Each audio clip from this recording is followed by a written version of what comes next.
a edição de hoje contando que ministros do Supremo Tribunal Federal veem o deputado federal relator desta matéria da anistia como um nome muito forte para chegar a uma moderação necessária em torno deste debate da anistia no Congresso Nacional. Ele foi escolhido justamente pelo deputado Hugo Mota como relator da anistia. Já alguns parlamentares consideram a indicação, a ideia do relator de um meio termo, ou seja, interlocutores do ministro também avalia que a ideia de rebatizar como uma dosimetria e não uma anistia surgiu durante um jantar ontem aqui na capital, em São Paulo. Vamos já repercutir com os nossos comentaristas que chegam aqui ao vivo em Os Pingos nos Is. Quero já começar a rodada de hoje com Luiz Felipe Dávila. Ótima noite a você, que bom recebê-lo aqui. Reunião muito importante aqui em São Paulo ontem com Michel Temer, que é um nome que justamente sempre em horas importantes e decisivas ele é acionado, Hugo Mota de forma remota e até mesmo uma conferência ali, uma consulta a ministros do Supremo Tribunal Federal. Como você enxergou essa reunião de ontem? Ótima noite, Mota. Boa noite, Bruno Pinheiro. Prazer tê-lo aqui nos Pingos nos Is. Mota, Beraldo e a nossa querida audiência. Bruno, o encontro ontem entre o deputado Paulinho da Força, Michel Temer e outros caciques não é apenas um encontro entre três pessoas que querem aprovar um projeto capaz de substituir a anistia e atender às injustiças cometidas pelo Supremo Tribunal Federal, que condenaram centenas de pessoas sem o devido processo legal, sem o direito à ampla defesa e principalmente sem a individualização de penas. E num fórum completamente errado, que era o Supremo. Então, esta medida vem para corrigir esses erros e fazer justiça. Mas como se trata de um projeto político, é preciso hoje conversar não só entre deputados, senadores, como também com o Supremo, porque o Supremo, infelizmente, já se manifestou politicamente que qualquer projeto de anistia ia ser declarado inconstitucional, o que é uma aberração, né, Bruno? Porque, na verdade, como você declara inconstitucional um projeto que sequer existe? Mas o fato é que, com a escolha de Paulinho da Força para relator da matéria, o projeto que será apresentado é a redução das penas, ou seja, mexer na dosimetria das penas. Isso beneficia a todos, inclusive ao presidente Jair Bolsonaro. A minha impressão, Bruno, é que o PL e parte da oposição bolsonarista vai espernear, mas vai acabar votando neste projeto, que agora vai acelerar a sua tramitação na Câmara e no Senado para aprovar rapidamente um projeto que parece que hoje tem o consenso não só do Legislativo, como do Judiciário. Eu vou também aproveitar e ouvir o Roberto Mota, que também está conosco nesta sexta-feira importante. Roberto Mota, que bom conversarmos aqui em Os Pingos nos Is. Ótima noite. Essa reunião, uma consulta direta a ministros do Supremo Tribunal Federal, evita uma judicialização se caso o Congresso conseguir uma agenda vitoriosa sobre essa anistia, Mota? Me parece que essa reunião já é uma judicialização, Bruno. Boa noite para você, boa noite aos meus colegas de bancada, boa noite à nossa audiência. Acontece que o Congresso aprovou urgência na votação da anistia. E nós vimos vários deputados celebrando esse feito como se fosse uma grande vitória. O problema é que foi aprovada a urgência na votação de um projeto que ainda não existe, que ninguém sabe qual é. É mais ou menos como você comprar urgente uma passagem de avião sem saber qual é o destino. É mais ou menos como você marcar a data do casamento sem conhecer ainda o noivo ou a noiva. O outro problema é que foi indicado um relator que já tinha declarado que ia se reunir com os magistrados para discutir o projeto. Mas, olha, magistrados não opinam em projetos em discussão no Congresso Nacional. Da mesma forma que parlamentares, congressistas, nunca são chamados por juízes para dar opinião sobre processos no judiciário. Eu quero seguir com esse assunto porque é uma reunião que chama atenção numa mesma semana que começa essa discussão da anistia. O relator, inclusive, já indicou que há uma expectativa de colocar em votação na quarta-feira da semana que vem. Vamos ouvir então aqui também o Cristiano Beraldo, que nos faz companhia nesta sexta-feira. Ótima noite a você, sempre muito bem-vindo aqui nos Pingos nos Is. E aí, justamente essa reunião, quando chamam Michel Temer para o centro dessa discussão. E ao lado de Michel Temer, a gente vê inclusive Aécio Neves, que na votação lá na Câmara da urgência, ele foi contra essa matéria, mas agora começam a colocar em discussão. E a gente não viu naquela reunião nenhum nome da oposição, como o Nicolas Ferreira, o deputado Sóstenes Cavalcante, o líder da oposição, o deputado Coronel Zucco, que estavam há cerca de 8 meses insistindo nessa agenda. Eles não foram chamados para essa discussão. De que forma fica essa mensagem de nomes que estão discutindo a anistia, mas que não estiveram nesta defesa em dias anteriores, hein? Grande Bruno, um prazer enorme fazer o programa com você comandando a bancada. Boa noite ao Mota, ao Dávila, boa noite à audiência que prestigia diariamente os Pingos nos Is. Bruno, o Brasil é assim. As pessoas, às vezes, elas têm uma certa empolgação, a gente acredita que a coisa certa vai acontecer pelos motivos certos. Nós vimos a movimentação feita por deputados do PL que articularam, o líder Sóstenes Cavalcante, com discursos muito duros, fizeram manifestação, trancaram a pauta, fizeram de tudo, mas o Brasil é o Brasil. E, na verdade, Bruno, o que a gente constata é que esse bolo será servido pronto. Esses deputados do PL, eles não foram convidados para fazer a receita, para fazer o bolo. Simplesmente vão ter que comer aquilo que será servido a eles. Ontem, esse encontro que se deu na presença de Michel Temer, sempre Michel Temer pronto para resolver um conflito com o Supremo Tribunal Federal, foi acionado no passado por Jair Bolsonaro, então presidente da República, falou mais do que devia numa manifestação na Avenida Paulista, e aí no dia seguinte teve que pedir socorro, porque ficou mal com Alexandre de Moraes, e foi lá Michel Temer no avião da FAB até Brasília para poder colocar panos quentes, orientar o então presidente para resolver ali o entrevero que se criou com Alexandre de Moraes. E agora ele de novo, Michel Temer, constitucionalista, deputado de vários mandatos, presidente da Câmara dos Deputados, vice-presidente da República, presidente da República, indicou Alexandre de Moraes para o Supremo Tribunal Federal, mantém ótima relação com diversos ministros, então sabe muito bem como conduzir a pauta política para não ter nenhum tipo de atrito com o Supremo Tribunal Federal. Na presença de Aécio Neves que chegou quase à posição de rei do Brasil. Ele seria responsável por livrar o Brasil do PT, de Dilma Rousseff, mas aí pagou um preço alto. Ali, na reta final da apuração, acabou havendo uma reversão do resultado. Aécio Neves perdeu aquelas eleições, depois de ter defendido o PT. É preciso a gente lembrar, porque quando houve o escândalo do Mensalão, em que ficou claro e evidente que não havia qualificação moral do presidente da República, que queria fazer política com o Congresso na base da mala do dinheiro, e que ali teria toda a condição de ter sido alvo de um processo de impeachment, Aécio Neves, líder da oposição, falou que não ia apoiar nenhum processo de impeachment, que na eleição se resolveria. Pois bem, deu no que deu.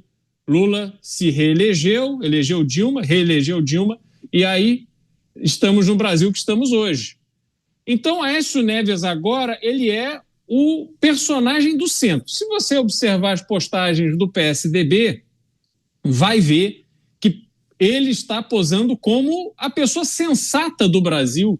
Logo ele que teve os problemas que teve, agora é a pessoa sensata. Não vamos brigar, vamos pacificar, precisamos de paz no Brasil, vamos pacificar a política para as nossas pautas andarem. Só não explica quais são as pautas, né?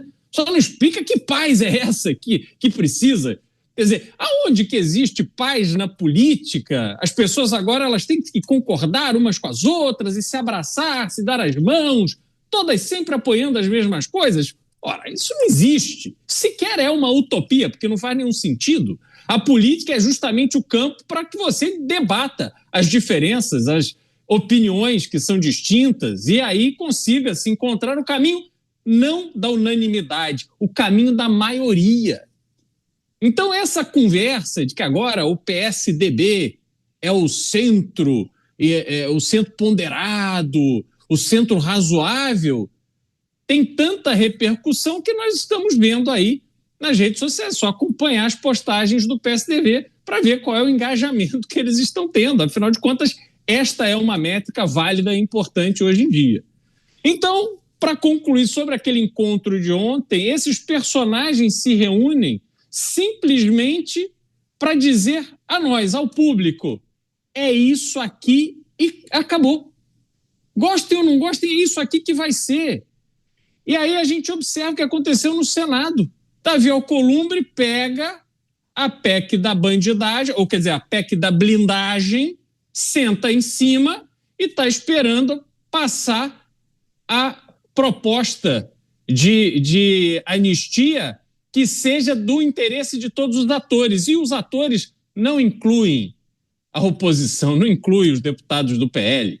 Os atores é o próprio Davi Alcolumbre, o presidente da República, o Supremo Tribunal Federal, e por aí vai. E uma vez tudo amarrado, teremos redução de pena para aqueles que participaram das manifestações do 8 de janeiro, ao mesmo tempo que teremos aprovado a PEC da blindagem, aprovada com o apoio dos deputados de oposição, que é para servir de escudo para picaretagem que é feita com dinheiro público e colocar tapete vermelho para bandido participar da vida pública brasileira. Esse é o cenário que temos no Brasil hoje. Eu vou com essa linha, inclusive, da receita de bolo. Quero ouvir a análise do Roberto Mota, porque inicialmente, Mota, tinha a receita do bolo que seria uma anistia, mas após essa reunião, outros ingredientes estão sendo inseridos nessa receita. Agora se fala sobre uma redução da condenação e não sobre uma anistia. E aí, essa receita será seguida ou ela vai chegar ao fim com outros ingredientes e com outro sabor? Essa é uma receita maluca, Bruno. Ela leva chocolate, carne moída, azeite de dendê, farinha de trigo. O produto final corre o risco de ser incomível. Vamos lembrar que o relator declarou, se eu não me engano, várias vezes, que a anistia ampla, geral e restrita é impossível. Eu me lembro que ele disse mais ou menos assim, será feita uma coisa, essa expressão dele, coisa, que não agrada nem a extrema esquerda, nem a extrema direita, o que é uma declaração muito difícil de entender. Porque o objetivo da anistia não é agradar ninguém. O objetivo da anistia é retirar da cadeia pessoas que não deveriam estar lá. É para isso que servem as anistias. Já aconteceram inúmeras anistias na história do Brasil. Elas apagam o registro dos crimes e permitem que as pessoas voltem à sua vida normal. Uma anistia não tem como objetivo satisfazer as expectativas ou os desejos de quem está no poder. Basta parar para pensar, se fosse assim, a anistia de 1979 jamais teria acontecido.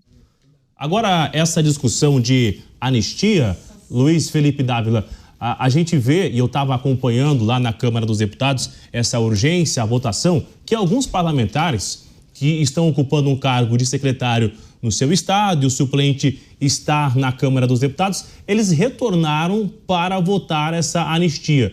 E logo na sequência você vê vídeos nas redes sociais. Há um entendimento de que essa pauta no Congresso está virando algo eleitoreiro também para o ano que vem? Há um entendimento de que isso vai render votos para as eleições do ano que vem, porque gera uma certa oportunidade, já que se fala de algo que atinge várias pessoas. São mais de 1.500 condenações até aqui. Ou seja, é um resultado que a urna vai estar de olho, não? Com certeza a urna vai estar de olho, mas o mais importante, né, Bruno, é que nós vamos fazer justiça com pessoas que foram injustamente condenadas.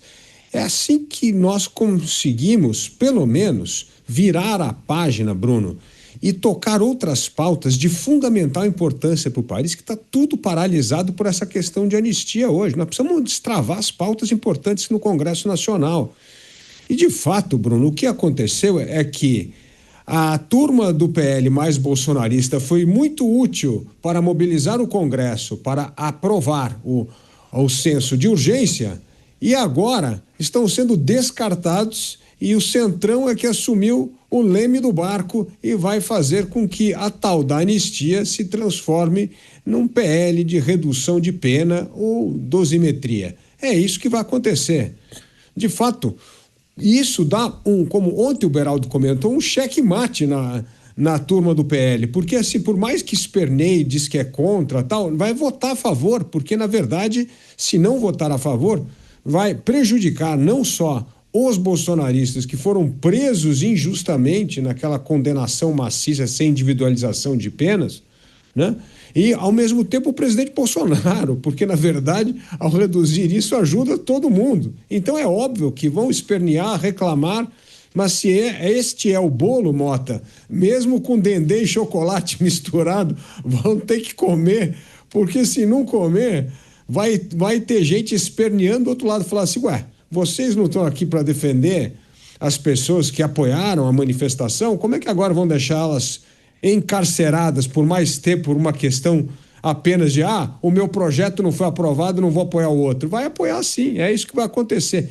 E acho, Bruno, você que conhece muito bem o Congresso, que agora vai ter uma urgência urgentíssima nesse processo, nesse projeto. Já querem votar na quarta-feira, vão fazer um trâmite rápido na Câmara, vão encaminhar ao Senado com tudo acertado e principalmente sem o veto do Supremo Tribunal Federal. Esse rearranjo, exatamente para quem nos acompanha, a ideia do relator, Cristiano Beraldo, é de já colocar em votação na quarta-feira. Ainda há uma incerteza se isso vai alcançar o ex-presidente Jair Messias Bolsonaro ou não, né? Porque ainda tem essa expectativa de que o ex-presidente consiga disputar uma eleição no ano que vem, mesmo com essa situação da recente condenação e da sua inelegibilidade também. Há chances reais dessa anistia ou dessa revisão de condenação alcançar o ex-presidente? Olha, Bruno, a minha leitura é que não se trata de uma expectativa, se trata de uma torcida. Há pessoas que querem ver Jair Bolsonaro disputando, o que é extremamente legítimo. Você quer ver o seu candidato disputar. Muitas pessoas, milhões de brasileiros que se identificam bastante com o ex-presidente Jair Bolsonaro e querem que ele dispute a eleição. Aliás, político tem que perder na urna. Essa é a minha leitura. Esse negócio de tirar político no tapetão é um erro, a menos que seja ladrão, a menos que seja corrupto. Aí você realmente não pode tolerar, que foi o caso que eu citei há pouco lá, onde cabia, depois do processo do Mensalão, cabia naturalmente um processo de impeachment, porque você tem que extirpar com celeridade pessoas que usam do seu cargo público com fins criminosos. Então, assim, isso é uma questão. Agora, no caso de Jair Bolsonaro, claro, então, essas pessoas ficam na torcida, mas a realidade não está mostrando nada próximo disso. A realidade, ela não extinguirá a pena, o crime, a condenação continua tendo sido válida. Ou seja, houve uma tentativa de abolição, segundo a interpretação que será mantida com base nessa proposta aí de redução das penas. O crime terá acontecido. Então, quando o Supremo Tribunal Federal condenou essas pessoas por tentativa de abolição violenta do Estado de Direito e uma tentativa de golpe de Estado que, com base em tratativas que aconteceram coordenadas por Jair Bolsonaro, todo o crime está mantido. Então, Bolsonaro, com base em uma PEC ou PL dessa natureza, eu não vejo como ele seria beneficiado a ponto de conseguir concorrer às eleições do ano que vem. Eu não vejo esse cenário acontecer. Agora, o que está muito claro e evidente é que a próxima eleição é uma eleição que será determinada pelo Centrão.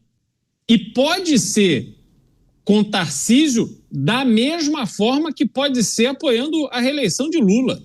Vai depender de quem oferecer o maior espaço. Então, depois de tudo que aconteceu essa semana, o Brasil está num ponto de interrogação enorme, porque eu vejo que tudo é possível daqui para frente.